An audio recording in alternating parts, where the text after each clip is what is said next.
প্রেম মানুষকে দিয়ে কি না করাতে পারে, বড় বড় কাজ করাতে পারে, বড় বড় বাধা পার করাতে পারে।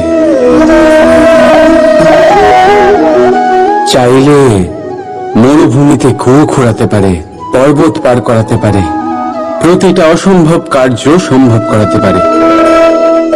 কিন্তু যদি আমি এটা বলি যে প্রেম আপনাকে দিয়ে ছলনাও করাতে পারে, তাহলে কি আপনি তা ঠিক মনে করবেন? আপনার কি মনে হবে যে এরকম হতে পারে? অবশ্যই হতে পারে। যেমন আমি ছল করছি এই মুহূর্তে আমার রাধার জন্য, আমার প্রেমের জন্য। আমি রাধার সাথে অনন্ত প্রেম করি, নিঃস্বার্থভাবে প্রেম করি, কিন্তু তাও আমাকে একটা ঠকবাজ, স্বার্থপর, লোভী ব্যক্তি হতে হচ্ছে। এই ছলনা আমাকে করতে হচ্ছে আমার প্রেমের জন্য।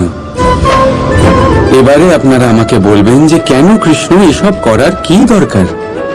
রাধার সাথে তুমি বিবাহ করে তুমি কি শান্তির নিঃশ্বাস নিতে পারো না? নিশ্চয়ই নিতে পারি। রাধার সাথে বিবাহ করে আমি ভীষণ সুখী হব, কিন্তু আমি এই কথাও জানি যে আমার রাধা সুখী হতে পারবে না। কারণ যদি এই বিবাহ হয়, তার মাতা পিতা, তার পরিবারকে বর্ষণা ত্যাগ করতে হবে। রাধার মনের মধ্যে একটা গভীর ক্ষতের সৃষ্টি হবে, দুঃখ তাকে কুরে কুরে খাবে। ও এটা মনে করবে, এটা জানবে যে ওর জন্য ওর মাতা পিতাকে এত কষ্ট ভোগ করতে হচ্ছে। এবার রাধার কষ্টকে ভিত বানিয়ে কৃষ্ণ নিজের সুখের মহল কি করে তৈরি করতে পারে?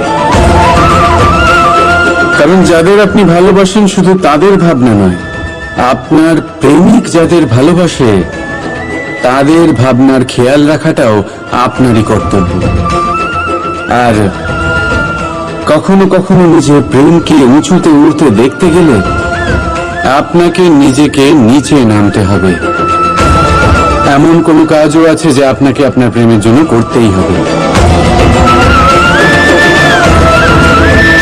রাধা